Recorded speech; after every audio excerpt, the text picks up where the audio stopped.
So mga par, sa naging bakbakan nga po sa pagitan ni Mike Tyson at Jake Paul, kung saan kagaya po sa ina-expect natin mga boss, maaga po hinigal si Mike Tyson sa laban. Round 3 pa lang mga idol, pagod na si Mike Tyson. Pero takot din lumapit itong si Jake Paul, baka madali din siya sa kanan ni Mike Tyson. Kaya pagdating ng round 6 mga idol, naging boring na ang laban hanggang matapos. Kaya panalo po si Jake Paul via unanimous decision dahil siya itong maraming jab na pinatama kay Mike Tyson.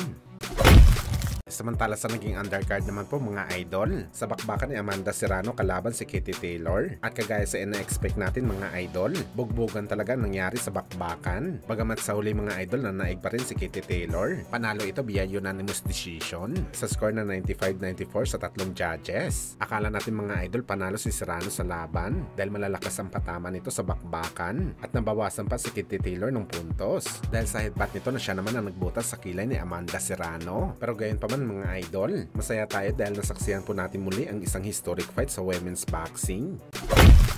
Samantala matapos nga po mga idol, ang naging laban ni Jeron Ennis kalaban si Karen Chukadjan, kung saan mga idol matagumpay po dinepensahan ni Jeron Ennis ang kanyang IBF title. Subalit nanalo man si Ennis dito mga idol, na-expose naman ang kanyang kahinaan sa bakbakan sa dahilan na tumanggap din ito ng napakaraming big shot galing sa kanyang kalaban na hindi naman kilala bilang isang mabagsik na fighter sa dibisyon. Kaya dahil dito mga idol, kung dati 3 years before iniiwasan si Jeron Ennis na labanan ng malalakas na fighter sa kanyang dibisyon, pero ngayon mga idol, nag-iba na talagang ihip ng hangin. Halos lahat ng mga boxer gusto ng labanan si Jeron Ennis. Una na nga sa naghayag si Ryan Garcia ng kanyang interes na labanan si Ennis sa 147 pounds. Sa katunayan nito mga idol, nagbanta kaagad si Bagito na sakaling siya daw makalaban ng IBF champion, kakain daw talaga ito ng maraming left hook galing sa kanya, na siya daw talaga ang dudurog kay Ennis sa bakbakan. At sa ngayon po mga idol, naghayag naman po si Virgil Ortiz na labanan itong si Ennis Boy. Sakaling umakyat daw ito sa junior middleweight. Ano yan ni Ortiz? Wala daw siya problema na labanan si Jeron Ennis. Kung gusto daw nito lumaban mga idol ora mismo, magbakbakan daw sila sa buwan ng February. Bagamat duda daw si Ortiz mga idol kung tatanggapin ng kampo ni Ennis ang laban sa kanya. Malamang daw mag-iisip-isip na daw sila sa ngayon na hindi daw ganun kadali mapalaban sa fighter na mayroong pangalan katulad ni Ortiz. Dagdag pa ng Mexican-American fighter mga idol. Matalinong promoter daw si Ed Hearn. Hindi daw nito basta-basta ipapalaban lamang ang kanyang alaga sa kalaban na alam nito na delikado masilat si Jeron Ennis dahil isa ito sa kanyang mga cash cow. Samantala hindi lamang si Ortiz at Ryan Garcia ang bumanat kay Ennis, maski mga idol si Mario Barrios willing na rin labanan si Jeron Ennis. Aniya gusto daw nito mga idol magkaroon ng IBF title dahil ito pa lang daw mga idol ang titulo na hindi niya pa nahawakan, mapa-minor o major belt man, at malaki din ang tiwala ni Mario Barrios mga idol na kaya nito ibigay kay Jeron Ennis ang kanyang unang talo sa kanyang kartada sa boxing sports. Kaya dahil dito mga idol, sa dumadami na gustong makalaban si Ennis, marami tuloy ng mga boxing experts ang nagsasabi mga idol na si Jeron Ennis daw ang magandang example sa isang overrated na fighter. Yung naging malakas lamang dahil mahina ang kalaban, pero nang kumalaban ng malakas, naging ordinaryong boxer lamang.